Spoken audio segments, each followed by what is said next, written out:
Hello ladies and gentlemen, today we're back in War Thunder looking at a new USSR SPAA. This is the BTR-152A. It has two 14.5mm KPVT machine guns on the top of it. It sits in rank 2 at battle rating 3.0, and so far it has actually proved to be higher than my expectations. The stock grind on the BTR-152 is kind of a pain. There are some key stuff that I would definitely say you need starting out. Horizontal drive and adjustment of fire, and the elevation mechanism will get you on your way to being able to hit targets. The turret rotation speed on the BTR is quite slow starting out, so therefore getting the horizontal drive means that you end up going at 38.5 degrees per second, which is definitely adequate enough. Something else that you will notice is that the acceleration on the BTR is pretty bad, and the only way to really solve this is with rank 4 modifications. So the engine and the transmission will help you with this. Basically, the transmission will help you with the acceleration, and so will the engine, while giving you a little bit of horsepower. Even with this, the acceleration to 20 is pretty good. The main issue you're going to have, though, is climbing hills. The BTR-152A, even up a 10-degree incline, can really struggle getting up the hill. There have been many times in some of the new maps, such as Fulda Gap or Japan, where I've basically got myself stuck in a mini valley because I can't move in the BTR. I can't go forward and I can't go back, and it's, well, it's kind of annoying, to be honest. If we talk about the armor of this machine, it is very much just an armored truck. The most of the armor on it is 10mm, which is the sides and the back of the truck. The back of the truck is actually 8mm with a wheel on it. The only place where you actually find the categorized 13mm is on the grille, on the radiator, and also where the front, where the driver and the commander sit. So basically you've got no armor. You can get machine gunned to death unless you run into something like a 7.7 or a 7.62. Even then, you have areas just above the wheels which are only 6mm, so you can shoot through there. And of course, your gunner is exposed at the top with his KPVT machine guns. So yeah, if you want to take out the gunner, it's very easy to do in this machine, and you won't really have to worry about armor. Because of this armor, and because the truck itself is only 8.6 tons, artillery is an absolute menace to it. If artillery gets dropped on your head and it lands, half a mile away, it's still going to hit your crew, it's still going to hurt them, and it's definitely going to do some damage to at least a transmission, which is quite large on this machine. What's also going to happen is it's going to start bouncing your tank around, or your armored car, I should say. Because it's generally very lightweight, what basically happens is if a shell even lands near you, your BTR will actually wobble because it's being hit by the impact of the explosion. I've also tested it with a KV-2. If a KV-2 lands a shot next to you, it will nearly flip you. Bombs will flip you because they are indiscriminate. The good thing about the BTR-152A is its guns, though. I've actually had quite a lot of fun using the guns to take down planes. It has an ammo capacity of 1,200 rounds, and at the same time, it has 300 rounds in 7 belts. You carry 6 of them, and then you have the 7th in the chamber already. So I don't know where they get the 1,200 rounds from. Maybe it's per gun. That means you have 150 rounds per gun before reload, and you can cover a decent portion of the sky with this. Going after a single target means that you can not always take him down, but you can at least do damage to him. There have been many aircraft in the air around the BTR where I've actually been able to hit them a hell of a lot while they've been going past, but I seem to run into an issue. with the BTR, where I land a lot of shots, but they don't do a lot. And I suppose being a 14.5mm, you're not going to get the same stopping power as you find on the 37, or a 45, or even a 40. So therefore, it's understandable. When we look at the belts for the 14.5mm, we actually find a story which is very interesting. The universal belt is API, API-T, IAI, so a very good belt, to be honest, where if we're trying to take down aircraft. At 3.0, where the BTR resides, there isn't a ton of armor on any aircraft, but API and API-T are wonderful rounds in order to set fires and pierce the armor and do damage to aircraft. IAI, the immediate action incendiary bullet, always has a chance of just blowing up a wing or something like that. API-T is the next round. It is API-T, API-C, API-T, IAI.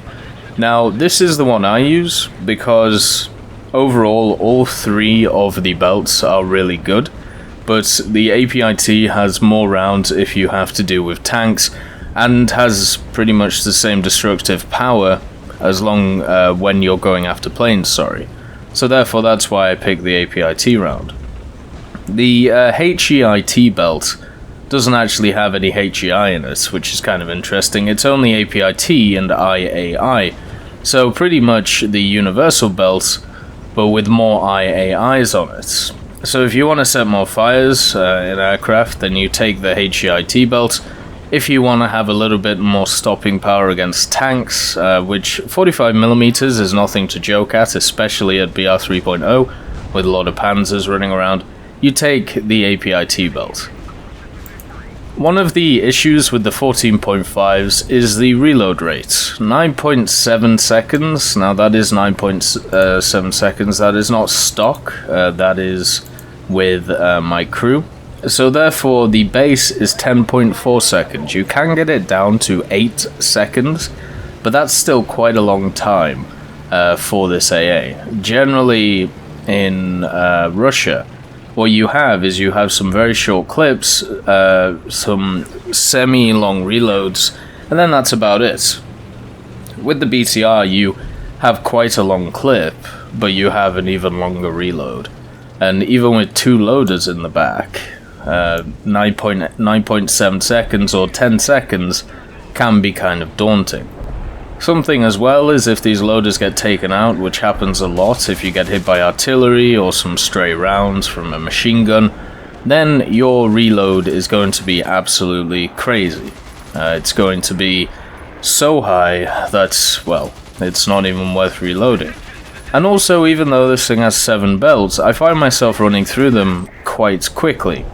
You can run through 300 rounds quite easily on a single plane if it's trying to strafe you, if it's trying to go after a target next to you. You can easily dump 300 rounds into the air on one pass. One thing that is kind of interesting is that the weapons overheat about every 150 rounds, so you've got to make sure to keep an eye on that little indicator that you have on the center around your reticle to make sure that the guns don't overheat, which isn't too hard to do. At the same time, the KPVT machine guns have quite a high velocity, therefore hitting targets in the air is a lot easier to do than some of its counterparts around the same BR. So the 94 KMs is 12 and the 72K gas. You lose a bit of overall killing ability when it comes to tanks, but it does mean that you have a little bit more of, what's the word? A little bit more of oomph when it comes to planes. Now there have been many planes where I've landed 20, 30 shots on them and nothing has really happened to them, which is definitely a shame and obviously an issue with the 14.5mm. But I feel like with any machine gun caliber gun, this is going to happen quite a lot because, well, it happens in air battles as well. So you've just got to be kind of persistent. Shoot for cockpits, shoot for engines, and you'll get rewarded. Some ways that I've actually been playing this is in a squadron environment. So I've been playing with Tazian Rex, taking it into certain high-tier games, like around about 5.7 and 6.0, because that's basically where Russia has the AA problem, where there isn't really anything there apart from the Type 65, which I don't really want to use because not a ton of people have it. What I've found is it's actually not too bad of a support vehicle. Following around heavy tanks, you can easily hide behind them, therefore you don't have to worry about being shot. At the same time, they can drag you up hills if required, and obviously you can help them repair. You can shoot at targets, show them where they are, range targets as well, and also shoot at aircraft coming in. It actually works pretty well in a squadron environment. I would actually say better than a lot of other AAs that we have in the USSR tree, because its reverse is pretty good, and also with its guns, it's quite easy to range stuff, and you know, you can get dragged around a lot easier because you're only 8.6 tons. What I'm looking for out of this machine is, can it fill the gap?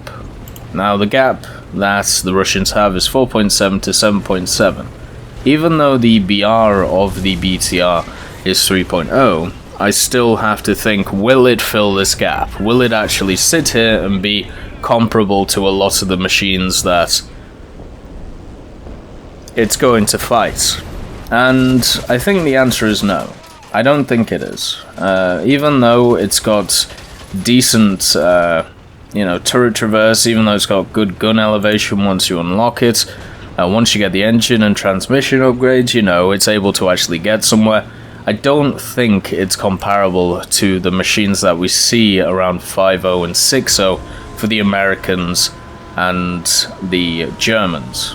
Because, well, you start running into the Kugel, the Coelian and stuff like that, and obviously the BCR doesn't even touch them. I wish it had a little bit more power in killing aircraft. I feel like with two 14.5mm, if I hit an aircraft a lot, it should take significant damage. Whereas when I look at other machines, which have a single 40 or a single 37, and they hit an aircraft once, the aircraft seems to be blown apart, or, unable to carry on, has to either try and limp back to base or crash.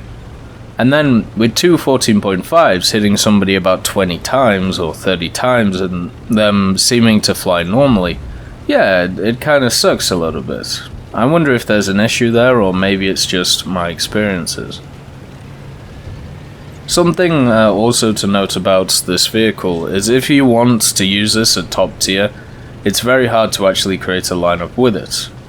There is a lot of vehicles for Russia around that 3.3, 3.7 bracket, and they're all pretty useful, but around 3.0 to 2.7, not so much. So if you want your BTR to be top tier, which generally, if you have an AA, you don't want it to be top tier, or at least you don't want it to be the focus of your top tier. You can run the T2080 and the T50, which are both very competent vehicles at 3.0, but it's not a great lineup. Now, if you want to go up a little bit of a BR, you can throw in the T34-1940, the Matilda, if you have it, also the KV-1 L11 at 3.7, the T34-1942 at 3.7, and you can have a jolly old time. There is definitely something to say about that lineup, and also you are then tossing in the 94 KMs as 12, so it's which do you find more useful? Do you find the 94 KM more useful, or the BTR? I'm not exactly sure. The 94 KM definitely has the power behind it if you're able to hit. The turret rotation is a lot slower than the BTRs though, which is definitely something to consider. And armor wise, well, they're both going to get destroyed by anything that kind of shoots them. So there's that. It's pretty much, do you prefer this gun or do you prefer this gun? And I'm still trying to figure out if the KPVTs will be worth it, just because they're just not doing enough damage in my opinion. They should be, with the APIT rounds, not setting things on fire all the time, but critically modules when it comes to controls, or whether it comes to engines, and I'm just not seeing that right now with these guns. But overall, I have enjoyed my time with the BTR. It's been a fun little trek using this thing, and all I can say is I hope we get the quad one. There was a quad BTR which used 4 of the 14.5mm KPVT machine guns, and I feel like in game that would be incredibly fun to use. So hopefully we see that, and yeah, it's pretty much as simple as that. We still need to address the issue of Russia between 4.7 and 7.7. Hopefully next update that will be addressed, just like the British hull will be addressed, but it's nice to get another vehicle at low tier in the AA. I hope you all have a wonderful day, and I'll see you next time.